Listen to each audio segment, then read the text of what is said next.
আসসালামু আলাইকুম ওয়া রাহমাতুল্লাহি ওয়া বারাকাতুহু। Welcome everyone to this channel. সহজ টেকনিক চ্যানেলের পক্ষ থেকে সকলকে জানাচ্ছি আন্তরিক প্রীতি এবং শুভেচ্ছা। প্রিয় দর্শক, আজকে আমরা ইংরেজি সেন্টেন্স গঠনের 5টি প্যাটার্ন শিখব অতি সহজভাবে। আপনারা যদি ভিডিওটি সম্পূর্ণ দেখেন, আপনার একটা অন্তরের মধ্যে রেখাপাত করবে। এটা খুব সহজভাবে এই টেকনিকগুলো এখানে প্রয়োগ করা হয়েছে। এই চ্যানেলটি যারা সাবস্ক্রাইব করেছেন তাদের সকলের সুস্বাস্থ্য এবং দীর্ঘায়ু কামনা করছি। আপনি নতুন হয়ে থাকলে চ্যানেলটি সাবস্ক্রাইব করুন। ধন্যবাদ। প্যাটার্ন নাম্বার 1, আমরা প্যাটার্ন নাম্বার 1 এ দেখলাম কিভাবে আমি চাই তুমি আমাকে একটি বই দাও। বাংলা বাক্যটি ভালোভাবে লক্ষ্য করুন। আমি চাই তুমি আমাকে একটি বই দাও। আমরা এই প্যাটার্নে প্রত্যেকটি সেন্টেন্সে বা প্রত্যেকটি বাংলা বাক্যে আমি চাই তুমি আমাকে এই অংশটি কিন্তু থাকবে। একটি বই দাও বাংলা বাক্যটি যখন ইংরেজিতে কনভার্ট করব, দেখুন এখানে দুটি সাবজেক্ট আছে, আই এবং ইউ, দুটি ভার্ব আছে, ওয়ান্ট এবং গিভ, দুটি অবজেক্ট আছে, মি এবং এ বুক, দুটি সাবজেক্ট, দুটি ভার্ব এবং দুটি অবজেক্ট। দেখুন আমি চাই তুমি আমাকে একটি বই দাও। I want you to give me.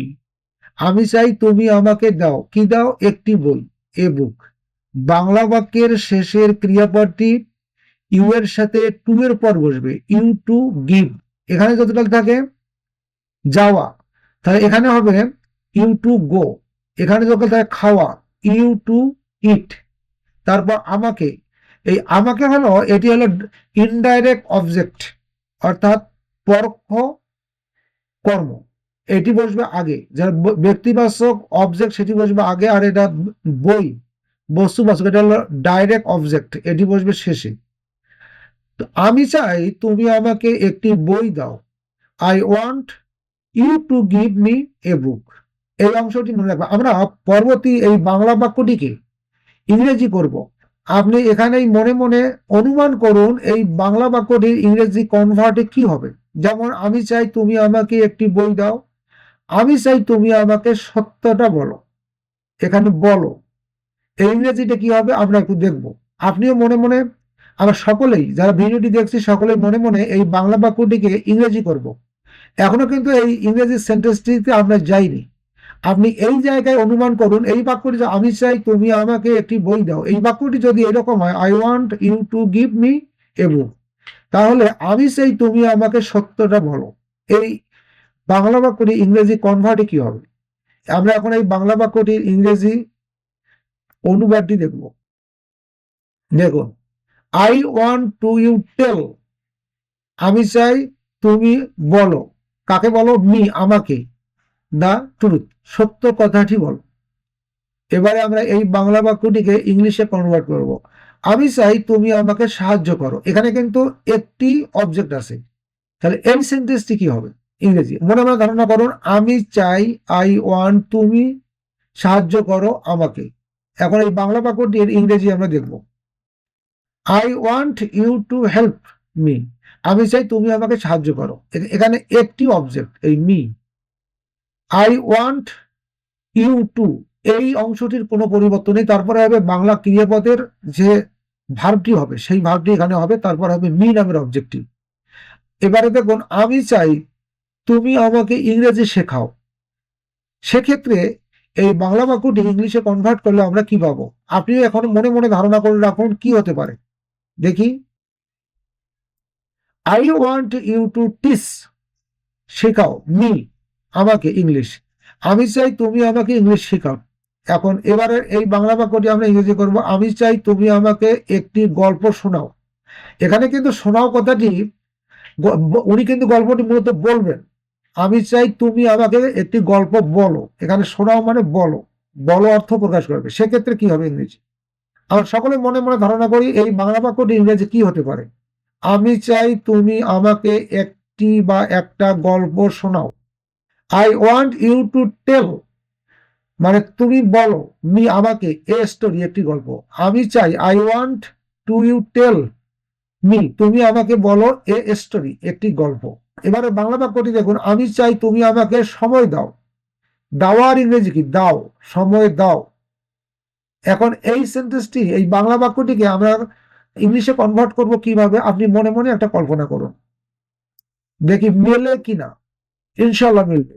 দেখুন, I want you to give, give মানে দেয়, মি আমাকে, টাইম সময়। আই ওয়ান্ট আমি চাই, ইউ টু গিভ তুমি দাও, মি আমাকে, টাইম সময়। আমরা এ পর্যায়ে দ্বিতীয় প্যাটার্নে যাব, প্যাটার্ন নং 2। আমরা দ্বিতীয় প্যাটার্নে কি শিখবো, এটি আমরা একটু মনোযোগ সহকারে দেখব। দ্বিতীয় প্যাটার্নে আমরা কি পেলাম, আমি পরিকল্পনা করছি ইংলিশ শিখবো। এই আমি পরিকল্পনা করছি, এখনো করিতেছি, এটি হলো প্রেজেন্ট কন্টিনিউয়াস টেন্স। এই শিখবো টু লার্ন, কি শিখবো, ইংলিশ। এই ইংলিশটি কিন্তু যাবে, এই বাক্যটি কিন্তু শেষে যাবে। আর শিখবো, এই প্ল্যানিং এর পর টু লার্ন হবে, শিখবো, আর ইংলিশের শেষে যাবে। এরই প্রেক্ষাপটে, এরই পরিপ্রেক্ষিতে আমি পরিকল্পনা করছি প্রতিদিন পড়াশোনা করবো। এই ইংরেজি বাক্যটি কি হবে, আমি পরিকল্পনা করছি ইংলিশ শিখবো, I am planning to learn English. এখন আমার প্রশ্ন হলো, আমি পরিকল্পনা করছি প্রতিদিন পড়াশোনা করব, এর ইংরেজি কি হবে?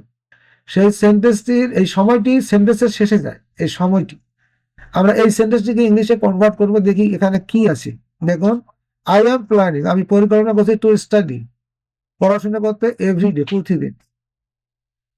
আমি পরিকল্পনা করছি একটি নতুন বই পড়ব। এই বাক্যটির ইংরেজি কি হবে?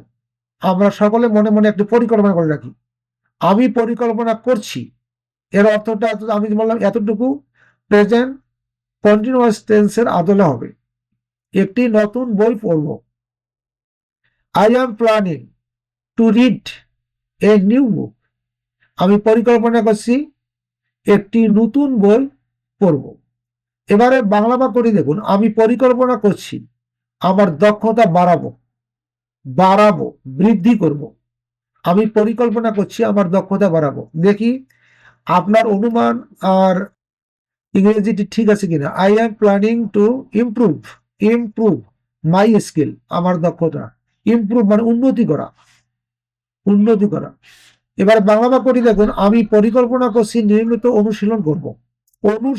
নিয়মিত অনুশীলন করব। এই বাংলা বাক্যটি ইংলিশে যখন আমরা কনভার্ট করবো কি হতে পারে, এখান থেকেই আপনি কি হতে পারে অনুমান করুন। আমরা পরবর্তী স্টেপে যাচ্ছি। দেখুন, I am planning to practice regularly, আমি পরিকল্পনা করছি টু প্র্যাকটিস অনুশীলন, রেগুলারলি নিয়মিত। আমরা এবারে তৃতীয় স্টেপে যাব, প্যাটার্ন নং 3। তুমি কি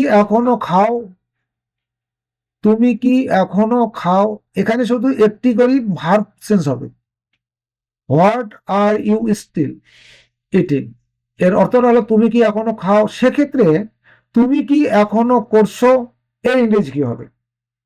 তাহলে এর ক্ষেত্রে এই সেন্টেন্সটির ইংলিশে কনভার্ট করার সময় আমরা এটি কি করব, মিলল কিনা। What are you still doing, শুধুমাত্র এখানে ভার্বের সাথে আইএনজি যুক্ত করলে হবে। তুমি এখনো কি পড়ছো, এই কিটা কিন্তু এখানে হতো। তুমি কি এখনো পড়ছো, এর ইংরেজি কি হবে? অনুমান করুন, আপনার সাথে মিলে যাবে। What are you still reading. তুমি কি এখনো ভাবছো, এর ইংরেজি কি হবে? দেখুন আপনার সাথে মিলে যাবে, অবশ্যই মিলবে। What are you still thinking, ভাবা, চিন্তা করা, থিঙ্কিং। তুমি কি এখনো শিখছো, কি মানে শেখা। What are you still learning, এখানে আমরা নিজে শিখি যেহেতু এখানে লার্নিং হবে। আমরা এবার চতুর্থ প্যাটার্নে যাব, প্যাটার্ন নং 4। চতুর্থ প্যাটার্নে যাব। চতুর্থ প্যাটার্নে কি পাবো আমরা, দেখুন একটু লক্ষ্য করে দেখুন। এখানে আমরা কোন ধরনের সেন্টেন্স গুলো শিখবো। এখনো যাওনি কেন, এই ধরনের সেন্টেন্স। এখানে কিন্তু উজ্জু আছে তুমি, আমি এটা কাকে, এখনো যাওনি কেন কাকে বলছি, তোমাকে বলতেছি, এই ইউ তোমাকে বলতেছি। এ ধরনের বাংলা বাক্যকে যখন আমরা ইংলিশে কনভার্ট করব, ইংরেজি হবে হোয়াই হ্যাভেন্ট ইউ, বা এই ভাই যাওনি, এটি হবে first participle, perfect tense, present perfect tense, এটা হবে ফার্স্ট পার্টিসিপল। তাছাড়া এখনো, এর ইংরেজি হলো ইয়েট। এখনো যাওনি কেন, এর ইংরেজিটা হবে why haven't you gone yet. এখনো আসনি কেন, এর ইংরেজি কি হবে? এইখানে ভাবুন, তারপর ওখানে যাও। আমরা এখন দেখবো আপনার অনুমানের সাথে কতটুকু মিল আছে। দেখুন একে হুবহু ইনশাল্লাহ মিলে গেছে। Why haven't you come yet, এই খাম কিন্তু এটা পাস্ট পার্টিসিপল। খাম, খ্যাম, খাম, এটা হলো ফার্স্ট পার্টিসিপল, প্রত্যেকটি ভার্বের ফার্স্ট পার্টিসিপল। ইয়েট, এই বাংলা বাক্যটি ইংলিশে কনভার্ট করব কিভাবে দেখুন আপনার সাথে কতটুকু মিলল। Why haven't you eaten yet, মিল হয়েছে, মানে আপনার অনুমানের সাথে 100% এটা অ্যাডজাস্ট হয়েছে। এখনো পরনি কেন, এখনো পরনি কেন, এই সেন্টেন্সটি যে স্টাইলে আছে ওই স্টাইলে কি হবে দেখুন, আপনি বলুন, তারপর আমরা যাচ্ছি। এখন যাব, হোয়াই হ্যাভেন্ট ইউ স্টাডি ইট, এখনই পড়নি কেন, এখনো ঘুমাওনি কেন, এটি ফার্স্ট পার্টিসিপল। এই আমরা প্রত্যেকটি ভার্বের স্ট্রাকচারটি হবে ফার্স্ট পার্টিসিপল। দেখুন হোয়াই হ্যাভেন্ট ইউ সিট ইট, এখানে কিন্তু ভার্বের ফার্স্ট পার্টিসিপল। এখনো কাজ করো না কেন, এই জায়গায় একটি সিক্রেট বিষয় আছে, সেটি হলো এখনো কাজ করো না কেন, এখানে করনি কিন্তু শব্দটি নেই। সেন্টেন্সগুলো আমরা নির্মাণ করলাম, যে সেন্টেন্সগুলো তৈরি করলাম সেখানে কিন্তু বাংলা বাক্যটি আছে করনি, খাওনি, যাওনি, এখানে কিন্তু করো না কেন, এটি কিন্তু হবে প্রেজেন্ট ইনডিফিনিট টেন্সে। আমি আগেই বলে রাখছি এটি হবে প্রেজেন্ট ইনডিফিনিট টেন্সে।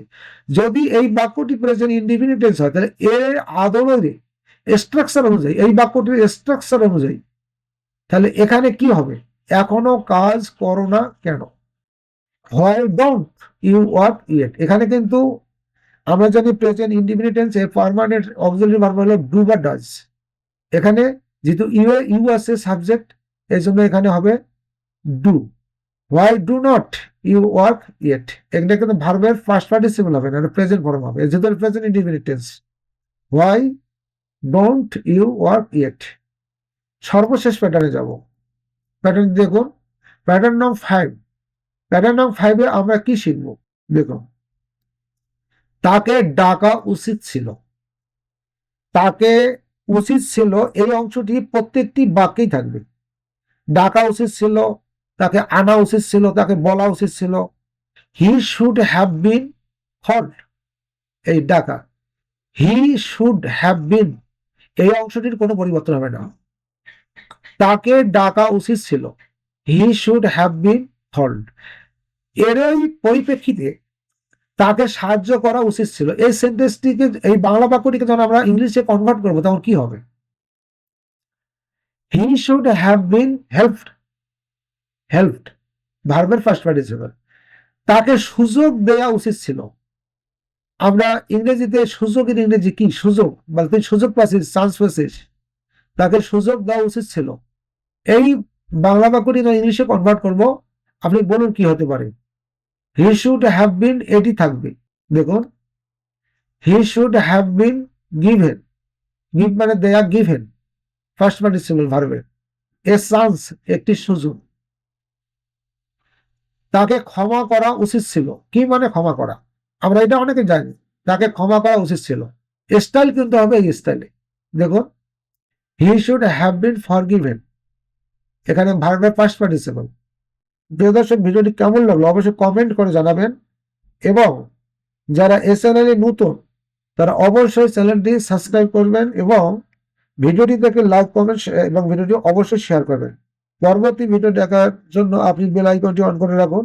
সকলের সুস্বাস্থ্য এবং দীর্ঘায়ু কামনা করে ভিডিওটি আজকের মতো এখানে শেষ করছি। ধন্যবাদ সকলকে, খোদা হাফেজ।